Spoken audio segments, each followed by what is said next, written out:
Gusto mong umasenso, maraming paraan. Baguhin mo lang yung mindset mo.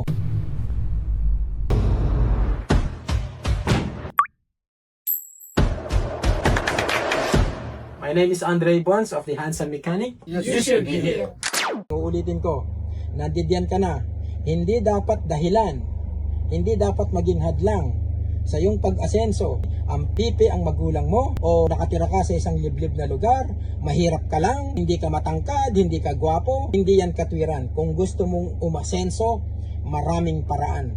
Baguhin mo lang yung mindset mo. Sabi nga ni Diwata kanina, mas maganda may diploma, may diskarte.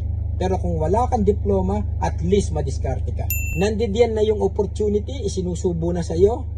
Tandaan mo, mas masarap, mas maganda yung dumating ang araw, magulat ka na may benefit ka dun sa bagay na kinu-question mo nung araw.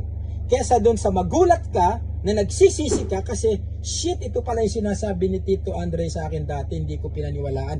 Kamot ka ng ulo, nagsisisi ka. Ayaw ko ng ganun.